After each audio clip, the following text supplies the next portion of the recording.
On pouvait déjà acheter des actions au XVIIe siècle aux Pays-Bas. C'était même commun pour les citoyens lambda de le faire.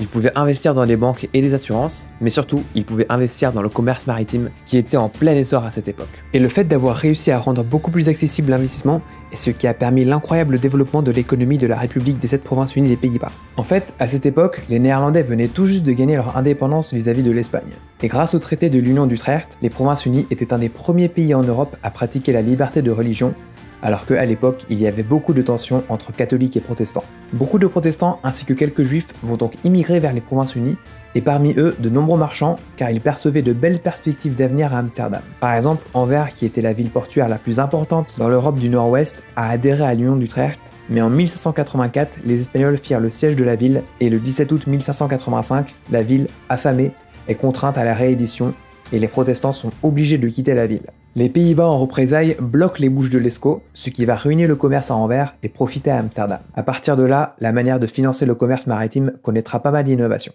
Par exemple, à l'époque, une des techniques pour que les commerçants aient de l'argent pour construire un bateau, acheter de l'équipement, payer leur équipage et les nourrir, c'était de créer une compagnie pour la durée d'un seul voyage, puis ils vont demander à des gens de leur prêter de l'argent, et au retour du voyage, ils partageront leurs gains avec eux. Ce qui pouvait être très rentable pour les investisseurs. Le problème, c'est que c'était aussi très risqué, parce que si l'expédition échouait, tout l'argent investi serait perdu. Du coup, certaines compagnies vont essayer d'évoluer vers un modèle plus durable et stable en réalisant plusieurs voyages, ce qui va réduire le risque pour les investisseurs et permettre aux compagnies de soulever de l'argent plus facilement.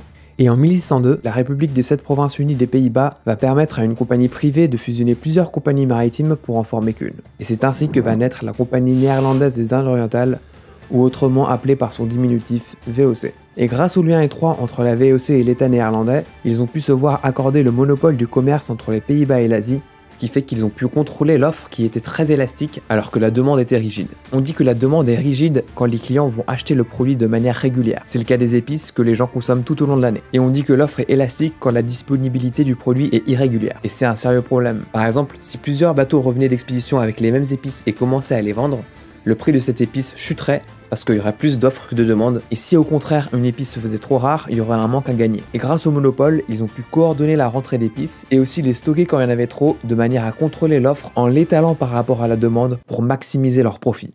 Une autre raison pour laquelle l'État donne autant de pouvoir à la VOC est due à leur motivation impérialiste. Leurs bateaux seront puissamment armés et auront pour but de causer le plus de dégâts à leurs ennemis portugais qui sont déjà bien en place dans le commerce avec l'Asie. De cette manière, les Pays-Bas auront leur route navale pour l'Asie et pourront être compétitifs avec les autres pays d'Europe, comme l'Angleterre qui vient aussi de créer sa compagnie à laquelle ils ont donné les mêmes pouvoirs monopolistiques. En août 1602, la VOC fait son introduction en bourse et ils se sont aussi mis à vendre des obligations sur le marché. Le principe des obligations, c'est que les investisseurs donnent de l'argent à la compagnie et en contrepartie, au bout d'un certain temps, la compagnie rembourse l'argent avec des intérêts. Donc en gros, la compagnie s'endette envers les gens qui achètent leurs obligations. Grâce à ces mesures, la population avait confiance aux bonnes performances futures de la compagnie et le fait d'investir en bourse est devenu beaucoup plus populaire. On arrive en 1605, 3 ans plus tard, et le prix de l'action n'a fait que grimper, mais le plus gros actionnaire et gouverneur de la VOC, Isaac Lemaire, qui était lui-même un marchand protestant qui a immigré d'Anvers à Amsterdam, va devoir quitter la compagnie et payer une amende à cause d'une faute professionnelle qui sera tenue secrète. Mais apparemment, il aurait fait des magouilles de comptabilité. Il devra aussi renoncer à devenir compétiteur de la VOC. Toute cette histoire, Isaac, ça va lui rester à travers la gorge et il va donc commencer à compléter contre la VOC. Et en 1607, il va tout simplement ignorer sa stipulation de non-concurrence car il va rejoindre la France afin de planifier avec le roi Henri IV la création de la Compagnie française des Indes orientales. En même temps, comme acheter des actions devient de plus en plus courant, les gens vont commencer à s'échanger les actions entre eux, ce qui va créer le premier marché spéculatif de l'histoire. C'est-à-dire que les investisseurs vont acheter et vendre des actions en anticipant les variations de leur prix dans le but de réaliser un profit rapide. Et Isaac, avec ses associés, il va en profiter en essayant de faire baisser les prix des actions de la VOC en utilisant le premier système de short selling au monde. C'est-à-dire qu'il peut gagner de l'argent en pariant sur la baisse de la valeur de l'action. Une des manières dont ça fonctionne, c'est qu'imaginons que le prix de l'action est à 40 €, Isaac va payer quelqu'un 20 centimes pour lui emprunter cette action, il la vend directement à quelqu'un d'autre, il attend un certain temps pour que le prix de l'action varie, imaginons que le prix baisse de 5 €, du coup il décide de racheter l'action et la rend à celui qui l'avait emprunté, et voilà, il a gagné 5 € moins les frais, ce qui fait 4,80 €. Mais il y a une autre manière de pratiquer le short selling qui était beaucoup plus utilisée à l'époque. Elle consistait à utiliser les contrats à terme. À l'origine, c'était des instruments utilisés par les marchés agricoles qui avaient pour but de minimiser les risques de perte pour les agriculteurs. Par exemple, si un producteur de blé craignait une baisse de la valeur du blé d'ici sa récolte, il pouvait pour quelques frais, grâce au contrat à terme, fixer à l'avance le prix de vente sur sa future récolte pour avoir l'esprit tranquille. Et les traders de l'époque vont utiliser cet instrument pour spéculer sur la valeur future des actions de la VOC. Ils vont donc créer des contrats à terme où ils promettent de vendre des actions de la VOC à un certain prix dans le futur. Imaginons que la valeur actuelle de l'action est de 50 €. Du coup, ils promettent de vendre l'action à 50 € dans 3 mois, alors que pour l'instant ils n'ont pas ces actions, et ils vont attendre que le contrat arrive à échéance pour acheter les actions, pour ensuite les revendre à 50 €. Donc si le prix de l'action a baissé de 20 €, ils vont gagner 20 €, et au contraire, si le prix de l'action a augmenté de 20 €, ils vont devoir acheter des actions à 70 € pour les revendre à 50 €. Une des raisons pour lesquelles certaines personnes sont prêtes à acheter ces contrats est qu'ils leur offrent un effet de levier. Par exemple, si elles n'ont pas l'argent nécessaire pour acheter les actions immédiatement, elles peuvent acquérir ces contrats, ce qui leur permet d'acheter les actions plus tard, tout en profitant de la possible hausse de leur valeur entre-temps. Du coup, une fois qu'Isaac a vendu ses contrats à terme, il s'est mis à inciter les gens à vendre leurs actions pour faire baisser le prix, en répandant des rumeurs comme quoi la VOC a des bateaux qui ont coulé en mer. Et ça va bien marcher parce que beaucoup de personnes vont paniquer et vendre leurs actions, ce qui va créer une forte baisse de leur valeur, alors que l'entreprise se porte au mieux. Forcément, ça va énerver les actionnaires de la VOC, car s'ils voulaient vendre leurs actions, ils devront le faire à perte. Du coup, ils vont demander à ce que le short selling soit interdit, et leur demande a été acceptée par les États généraux le 27 février 1610. Mais Isaac et ses associés avaient toujours des contrats à terme actifs, car les contrats passés avant l'interdiction du short selling étaient toujours valables. Ce qui est une bonne chose, car en 1609, les Provinces-Unies et l'Espagne se sont mis d'accord pour un cessez-le-feu, ce qui a enlevé les embargos de l'Espagne, et donc rendait pour les Provinces-Unies le commerce en Europe moins coûteux, ce qui rendait le commerce en Asie moins attractif. Mais malheureusement pour eux, à partir d'avril 1610, la VOC va pour la première fois se mettre à verser des dividendes à leurs actionnaires, ce qui fera augmenter le prix de l'action. Et ce qui est marrant et représente bien l'état rudimentaire du marché boursier, c'est que ces premiers dividendes étaient versés sous forme d'épices. Pour enfoncer le clou, le 14 mai 1610, le roi Henri IV va se faire assassiner. Du coup, le projet de création de la compagnie française des Indes orientales pour concurrencer la VOC tombera à l'eau. Du coup, le prix de l'action de la VOC va continuer à prendre énormément en valeur. Ce qui fait qu'avec leur contrat à terme, ils vont devoir acheter des actions de la VOC pour les revendre beaucoup moins cher. Isaac Lemaire perdra la quasi-totalité de sa fortune et ne sera plus jamais une menace pour la VOC. Aujourd'hui, ce qu'a fait Isaac Lemaire serait totalement illégal, car c'est de la manipulation de marché. Mais le short selling, lui, est aujourd'hui légal, car il apporte un meilleur équilibre au marché boursier. À cause des nouveaux compétiteurs européens, l'influence des Portugais en Asie commence son déclin, et la croissance de la compagnie néerlandaise est la plus importante parmi ces nouveaux compétiteurs, grâce à leur innovation financière qui leur permettent de dépenser beaucoup plus pour leur expansion. En 1619, le nouveau directeur général de la VOC, Jan Pieterszoon Koen, va voir une opportunité pour réussir à s'imposer de manière plus conséquente dans le commerce avec l'Asie. Et le 30 mai 1619, il va avec 19 bateaux prendre d'assaut la ville de Jayakarta. Il va renommer la ville Batavia et en faire le QG de la VOC en Asie. Il va ensuite continuer à plus grande échelle la stratégie de monopolisation de certaines épices, et pour y parvenir, il ne va pas hésiter à utiliser des méthodes qui étaient même pour l'époque considérées comme brutalement violentes. La situation des îles Banda à cette époque en est un bon exemple. Ces îles Banda sont un groupe de 10 petites îles volcaniques qui étaient convoitées pour leurs noix de muscade et clous de girofle. Elles étaient constituées de plusieurs tribus et elles marchandaient leurs épices avec différents pays asiatiques. Au XVIe siècle, les Portugais étaient le premier pays européen à marchander avec les Bandanais, mais ils ne l'ont fait que rarement car ils préféraient acheter leurs noix de muscade aux marchands à Malacca. Aussi, plusieurs des tribus des îles Banda n'étaient pas enthousiastes à l'idée de marchander avec eux, et quand les Portugais ont commencé la construction d'un fort sur l'île de Neira, les Bandanais les ont empêchés de continuer, laissant le projet à l'abandon. Et c'est cette absence de compétiteurs européens qui va susciter l'intérêt de la VOC.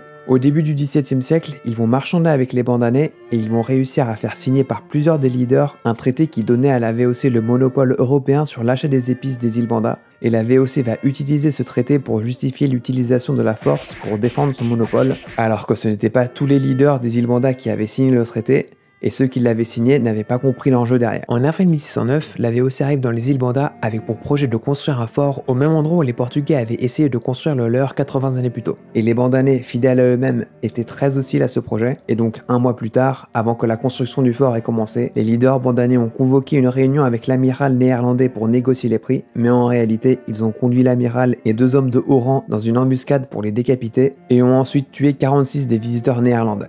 Jan Pieterszoon Koen, qui était un marchand de rang inférieur dans l'expédition, a réussi à s'échapper. Mais l'événement traumatisant a probablement influencé son attitude future envers les Bandanais. L'hostilité des indigènes ne va pas empêcher la construction du fort, et les Hollandais vont même en construire un autre, encore plus grand, qui est toujours présent aujourd'hui. En même temps, leurs rivaux anglais ont eux aussi réussi à construire leur fort sur les petites îles de Hay et Roon. Les Bandanais ont accepté leur construction pour se protéger des Néerlandais, et aussi les Anglais achetaient leurs noix de muscade à un prix plus élevé ce qui sapait considérablement les objectifs de monopole de la VOC. En 1614, le conseil d'administration de la VOC en a conclu qu'il était nécessaire de conquérir tout l'archipel bandanais, même si cela signifiait une lourde charge sur les finances de la compagnie et la destruction de la population indigène. En 1615, les Hollandais tentèrent d'envahir Haï, mais se firent repousser par les Anglais. Un an plus tard, les Hollandais retentèrent une invasion, et cette fois-ci ce fut une réussite. Ils tuèrent les défenseurs, puis renforcèrent le fort qu'ils renommèrent Fort de la Vengeance. Les Anglais, avec l'aide des Bandanais, firent renforcer leur position sur l'île de Roon. Les Néerlandais firent le siège de l'île, mais les Anglais réussirent à se défendre pendant plusieurs années.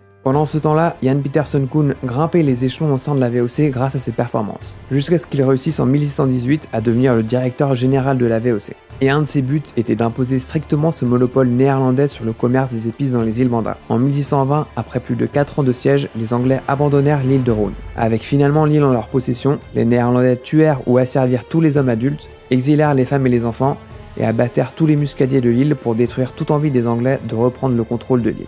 Le 21 février 1621, une flotte dirigée par Koen arriva à Fort Nassau. Selon les lettres envoyées au conseil d'administration, elle était composée de 19 navires, 1655 soldats néerlandais et 286 mercenaires japonais. Le 12 mars, ils occupèrent également Lontar, qui était la plus grande des îles Banda. Les leaders de Lontar ont été contraints de signer un traité où ils reconnaissent la souveraineté de la VOC, où ils acceptent la construction de plusieurs forteresses hollandaises sur l'île, et ils ont promis de leur vendre leurs épices exclusivement et à un prix fixe. Alors que la paix fut conclue, la plupart des insulaires s'enfuirent vers les collines et commencèrent à s'engager dans des escarmouches contre les occupants. Koen a répandu en rasant les villages et en forçant les habitants à travailler pour eux. Le 21 avril, par la torture, les Néerlandais ont arraché aux leaders bandanais des aveux sur un complot contre eux. Pour empêcher de futures révoltes, Koen a fait capturer une bonne partie de la population, les a réduits en esclavage et les a déportés à Batavia. Plusieurs leaders bandanais furent condamnés à mort par décapitation par des mercenaires japonais et leur tête fut exposée sur des pics. Évidemment, ces exécutions n'ont pas apaisé la résistance indigène. Alors Koen a ordonné à ses troupes de balayer l'île et de détruire ses villages afin de forcer la réédition de la population. Beaucoup des insulaires succombèrent à la famine ou aux maladies. La population des îles Banda avant la conquête néerlandaise est généralement estimée entre 13 000 et 15 000 personnes. Après la conquête, elle fut estimée à seulement 1000. Ce qui fait que les Néerlandais n'avaient plus assez de main-d'œuvre dans les îles. Ils ont donc dû en apporter d'autres pays, que ce soit des esclaves, des condamnés, des travailleurs sous contrat ou des immigrants d'ailleurs en Indonésie.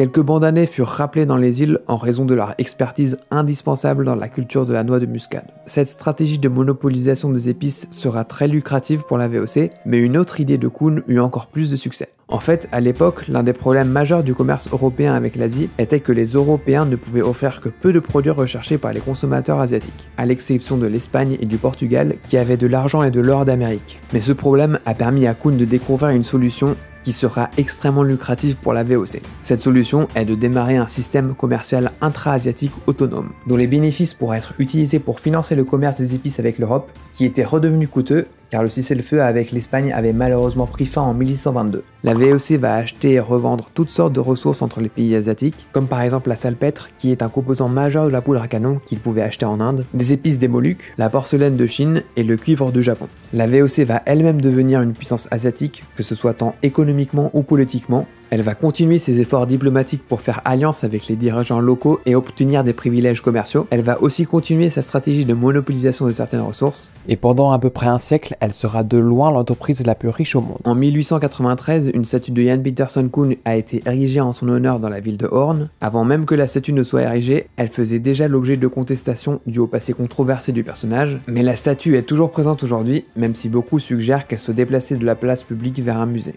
Certaines années, la VOC a versé un dividende qui atteignait jusqu'à 25 à 41%, ce qui est colossal. À titre de comparaison, aujourd'hui Apple, qui est la plus grosse compagnie au monde, reverse un dividende de 0,5%. Mais malgré ces dividendes élevés, certains actionnaires estimaient qu'ils étaient insuffisants et que la compagnie profitait de l'absence de système de comptabilité précis pour cacher ses bénéfices. Et à la fin du XVIIe siècle, le mathématicien Johannes Hude, qui était aussi le maire d'Amsterdam et un des directeurs de la VOC, tenta de réformer le système comptable de la compagnie en introduisant la comptabilité en partie double. Ces réformes allèrent dans le sens d'une meilleure évaluation des actifs de la compagnie et d'une meilleure anticipation des profits. Mais cette initiative n'aboutit pas car les autres dirigeants n'y étaient pas favorables. Il est possible que certains d'entre eux voulaient maintenir des comptes obscurs favorables au bon déroulement de leurs affaires personnelles. Autant dire qu'Isaac Lemaire se serait bien plu au sein de la compagnie s'il était né un siècle plus tard, parce que l'énorme ampleur qu'avait pris l'entreprise rendait la corruption plus simple et plus courante. Cette énorme réussite économique de la VOC va grandement participer au siècle d'or néerlandais, où les Provinces-Unies vont réaliser des avancées scientifiques. On considère qu'on leur doit la création du microscope optique, la création de l'horloge à pendule, la découverte des anneaux de Saturne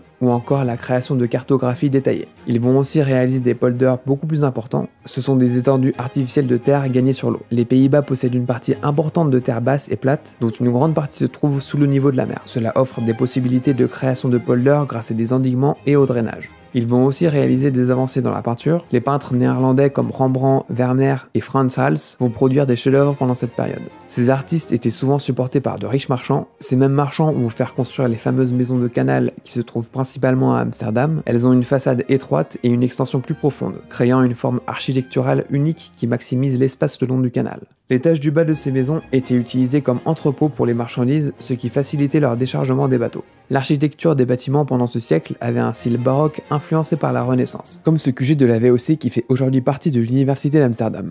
De 1634 à 1637, il y a eu la tulipomanie qui est considérée comme étant la première bulle spéculative de l'histoire. À l'époque, la tulipe était une nouvelle fleur pour les Provinces-Unies qui s'est fait importer depuis l'Empire ottoman par les marchands hollandais. Cette fleur a énormément gagné en popularité dans les Provinces-Unies et en 1634, quelques marchands se mettent à spéculer sur le marché des tulipes grâce aux contrats à terme. Comme vous le savez, ces contrats leur permettent d'acheter des tulipes dans le futur à un certain prix, mais les spéculateurs n'ont pas pour intention d'acheter ces tulipes, ils cherchent juste à revendre ces contrats plus chers qu'ils ne les ont achetés, et ceux qui vont leur racheter ces contrats auront sûrement le même objectif et ainsi de suite. Comme les tulipes deviennent de plus en plus cultivées et que le nombre de personnes étant prêtes à payer cher pour ces tulipes restait la même, la bulle spéculative finit par exploser en février 1637. Des spéculateurs vont donc perdre beaucoup d'argent et comme le statut juridique des contrats à terme n'était pas clair, beaucoup de spéculateurs n'ont pas respecté les contrats qu'ils avaient rachetés. Le gouvernement néerlandais, conscient du chaos provoqué par cet événement qui arrivait pour la première fois, a pris des mesures pour intervenir sur le marché. L'une de leurs actions a été de déclarer que les contrats de tulipes existants pouvaient être annulés moyennant une légère pénalité. Mais même avec cette mesure, beaucoup de spéculateurs ne paieront pas leur pénalité. Il n'y a pas énormément de documentation autour de la tulipomanie, mais cet événement qui peut paraître anodin est en fait devenu très connu à cause de nombreuses légendes urbaines qui ont exagéré l'ampleur du phénomène. Le siècle d'or néerlandais va se terminer vers la fin du XVIIe siècle. Il n'y a pas de date précise car les Pays-Bas vont commencer à perdre leur prospérité économique de manière lente et constante, et ce à cause de plusieurs guerres consécutives. En effet, comme l'explique l'historien spécialisé dans l'histoire des Pays-Bas, Jonathan Israël, la montée fulgurante de la République néerlandaise à la suprématie du commerce mondial à la fin du XVIe siècle, ainsi que les techniques et stratégies par lesquelles elle y est parvenue, ont suscité non seulement une attention universelle et des tentatives enthousiastes d'émulation, mais aussi de l'anxiété, du ressentiment et beaucoup d'hostilité pure et simple. Cette dernière étant fréquemment teintée de moquerie qu'un État aussi minuscule, qui, quelques années auparavant, n'existait même pas et dont le territoire était si maigre, puisse cultiver une prétention si vaste et sans précédent. Du coup, entre 1652 et 1667, l'Angleterre engagea 2 guerres contre les Néerlandais dans le but de contrôler les routes maritimes. L'Angleterre remporta la première guerre, tandis que les Néerlandais triomphèrent lors de la deuxième. Le traité de Breda qui mit fin à cette deuxième guerre stipula que les Provinces-Unies abandonnèrent la Nouvelle-Irlande où se trouve aujourd'hui New York, en échange de quoi les Anglais renoncèrent entre autres à l'île de Rhône. Bien que les Néerlandais parvinrent à préserver leur route maritime, ces conflits leur infligèrent des pertes financières importantes. De 1672 à 1678, il y a eu la guerre d'Hollande qui oppose la France et ses alliés aux Pays-Bas et ses alliés. Le roi français Louis XIV voit les conflits politiques au sein des Provinces-Unies entre les royalistes et les républicains comme une opportunité pour les attaquer. Dès le début de la guerre, la campagne terrestre de la France et ses alliés est couronnée de succès. Ils occupent une bonne partie des Provinces-Unies et le moral des Néerlandais est au plus bas. Ils vont commencer à inonder leurs propres terres pour essayer d'arrêter l'invasion. Ils vont chercher à négocier la paix avec une mentalité défaitiste et donc le roi de France s'est vu offrir les pays de la Généralité et 10 millions de florins. Mais ce n'était pas assez pour Louis XIV, ce qui fait que les négociations vont durer, ce qui va être une grosse erreur de la part du roi français, car pendant ce temps, l'inondation va prendre effet et empêcher les Français d'avancer. Les Néerlandais vont gagner plusieurs batailles en mer, et l'inquiétude suscitée par les gains français a amené le soutien d'autres puissances européennes. Pour financer la guerre, l'État va taxer sa population, et aussi lever des fonds avec des emprunts participatifs et forcés, qui auront souvent un intérêt de 4%. Ce qui veut dire que les emprunts participatifs étaient pour les Néerlandais patriotes prêts à prêter leur argent à l'État, et l'emprunt forcé était de l'argent que la population était obligée de prêter. Ils vont aussi demander à la VOC 2 millions de florins sous forme de prêt, mais sans intérêt, sous prétexte que la compagnie avait profité plus que tout de la protection de la flotte hollandaise et qu'il était également dans l'intérêt de la compagnie à ce que la République survive à la guerre. Si les États ne remboursaient pas le prêt intégralement 2 ans après la fin de la guerre, des intérêts annuels de 4% seraient payés jusqu'au remboursement de prêt. Cela semblait en effet un moyen facile d'acquérir des fonds, mais les dirigeants de la Compagnie des Indes orientales se sont montrés de coriaces négociateurs. Les directeurs ont fini par accepter de fournir les 2 millions de florins en espèces, plus 400 000 livres de salpêtre, mais en échange, ils exigeaient des obligations payant directement un intérêt de 4% et le plein soutien des États face aux problèmes auxquels la société serait confrontée. Vers fin 1673, Louis XIV fut contraint d'évacuer les troupes françaises de la République néerlandaise. Les Anglais vont se retirer de la guerre en 1674, mais cette guerre va se propager en Europe. Elle va se terminer en 1678 et les Provinces-Unies vont connaître un rebond économique. Mais 23 ans plus tard, éclate une nouvelle guerre entre plusieurs puissances européennes qui va durer 13 années. La République néerlandaise va réussir à se défendre et fera partie des vainqueurs, mais elle va gagner que très peu de territoire. La plupart des gains reviendront aux Anglais et le coût économique de cette guerre marquera définitivement la fin de l'âge d'or néerlandais. La navale des Provinces-Unies est en mauvais état suite à cette guerre, mais la VOC continue d'être la plus grosse compagnie au monde. Son action en bourse connaîtra même son prix le plus haut jamais atteint en 1720, parce qu'en Angleterre, une bulle spéculative autour de la Compagnie de la mer du Sud s'est formée, ce qui a aussi créé de la hype autour des autres compagnies maritimes. Par contre, elle va commencer son déclin vers 1730, tandis que leurs compétiteurs anglais gagnent de plus en plus de puissance, dû au fait que la compagnie est soutenue financièrement par l'Angleterre, qui était en pleine croissance économique, contrairement aux Provinces-Unies. Il y avait de l'instabilité politique au sein de plusieurs pays asiatiques, la VOC va avoir du mal à s'adapter et de recréer les mêmes liens avec les nouveaux pouvoirs en place. Du coup, face à la compétition, ils vont perdre leur monopole sur les épices dans les Indes orientales. Malgré certaines années où les profits de la VOC étaient au plus bas, ils vont emprunter de l'argent pour continuer à verser un dividende élevé afin de ne pas effrayer ses actionnaires. Ils avaient pour but de commencer à rembourser leurs dettes conséquentes, mais en 1780 éclate la 4e guerre anglo-néerlandaise, car les marchands néerlandais fournissaient des armes à la révolution américaine qui voit les États-Unis s'émanciper de l'Empire britannique. Cette guerre va être un désastre pour la VOC qui va perdre une bonne partie de sa flotte. La VOC ne s'en remettra jamais. Elle se fera nationaliser le 1er mars 1796 sans qu'il n'y ait de rachat d'actions car ce concept n'existait pas à l'époque, ce qui veut dire que les actions de la VOC ne valaient plus rien.